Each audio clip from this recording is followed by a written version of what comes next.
Hello everyone, I am here again. We will read again today is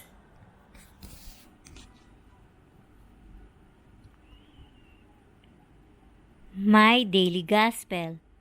I will read is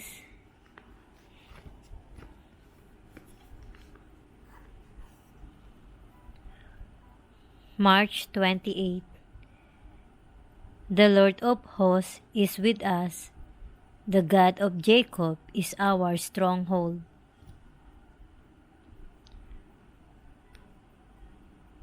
John 5, 1-16. There was a Jewish festival, and Jesus went up to Jerusalem. Now in Jerusalem, next to the sheep pool, there is a pool called Bethesda, in Hebrew, which has 5 porticos, and under these were crowds of sick people, blind, lame, paralyzed.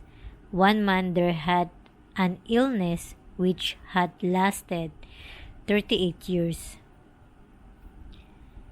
And when Jesus saw him lying there, and knew he had been in that condition for a long time, he said, "Do you want to be well again?" "Sir," replied the sick man, "I have no one to put me into the pool when the water is disturbed, and while I am still on the way, someone else gets down there before me." Jesus said, "Get up, pick up your sleeping mat and walk around." The man was cured at once, and he picked up his mat and started to walk around. Now that they happened to be the Sabbath, so the Jews said to the man who had been cured, "It is the Sabbath. You are not allowed to carry your sleeping mat." He replied, "But the man who cured me told me, 'Pick up your mat and walk around.'" They asked, "Who is the man who said to you, 'Pick up your mat and walk around'?" The man had no idea who it was, since Jesus has disappeared.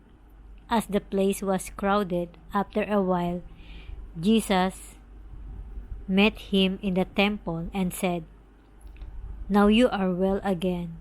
Do not sin anymore, or something worse may happen to you." The man went back and told the Jews that it was Jesus who had cured him. It was because he did things like this on the Sabbath that the Jews began to harass Jesus. Reflection. Jesus today heals a person who had been sick for 38 years. Meeting the sick man, Jesus asked him, "Do you want to be healed?" The question seems to be redundant, as no one would choose to remain sick. But the question is valid, for there are many sick people who would prefer to remain sick.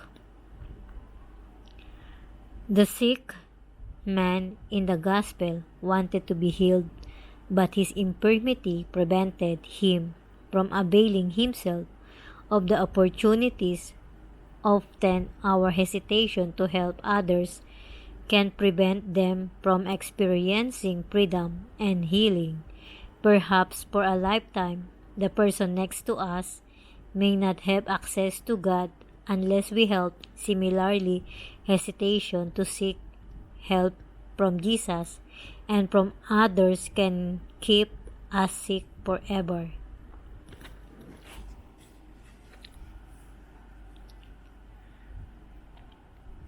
The Lord of hosts is with us. The God of Jacob is our stronghold.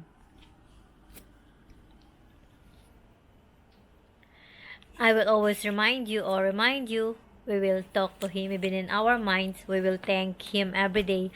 And we will pray to Him every day. And the most important thing is that we put Him in our heart and love Him more than in our lives because He will never forsake us.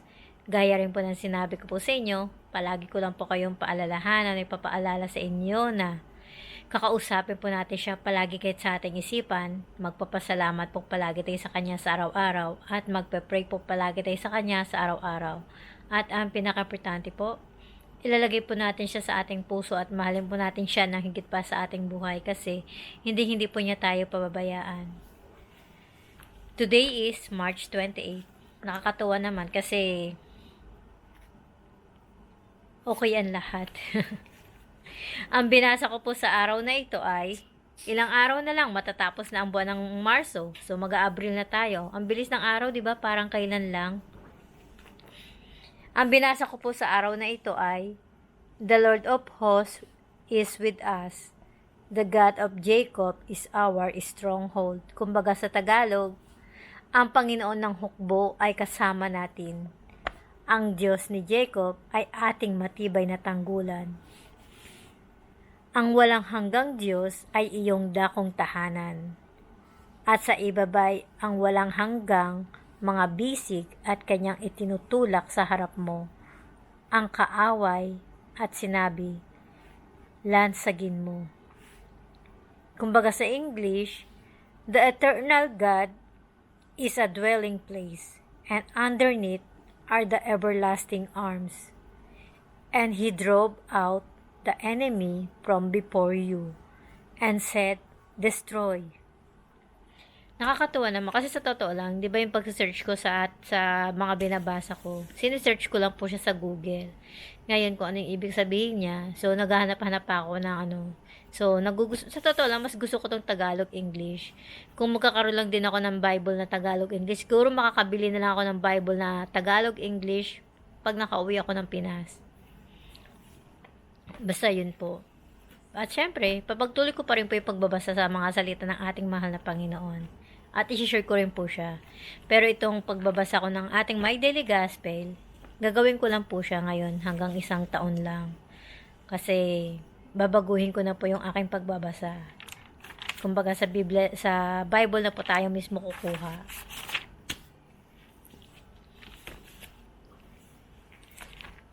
Yun lang po guys ang may share ko sa araw na ito. Pero syempre, bago po ulit tayo magtatapos, ay magbabati naman po tayo na may birthday sa aking Facebook. Unang babatiin ko lang, I want to greet first happy birthday to my colleagues, our colleagues in laundry. Happy birthday Kuya Jaya Prasay. He is 42 years old. Happy birthday kay JR Simborio. He is 31 years old. And happy birthday kay Kuya Richard Aragon. He is 42 years old. So ulitin ko na lang po muli. I will repeat again. Happy birthday Kuya Jaya Prasay. Happy birthday JR Simborio. And happy birthday Richard Aragon. So yan po guys, nakapag-greet na po tayo. Kaya I will always remind you, we will talk to Him even in our minds. We will thank Him every day and we will pray to Him every day. And the most important thing is that we put Him in our heart and love Him more than in our lives because He will never forsake us. Gaya rin po ng sinabi ko po sa inyo, palagi ko lang po kayong paalalahanan, ipapaalala sa inyo na kakausapin po natin siya palagi kahit sa ating isipan, magpapasalamat po palagi tayo sa Kanya sa araw-araw, at magpe-pray po palagi tayo sa Kanya sa araw-araw. At ang pinaka-importante po, ilalagay po natin siya sa ating puso at mahalin po natin siya ng higit pa sa ating buhay kasi hindi po niya tayo pababayaan. Kaya hanggang dito na lang po at maraming araw pa po tayo magsama. God bless all po sa inyong lahat.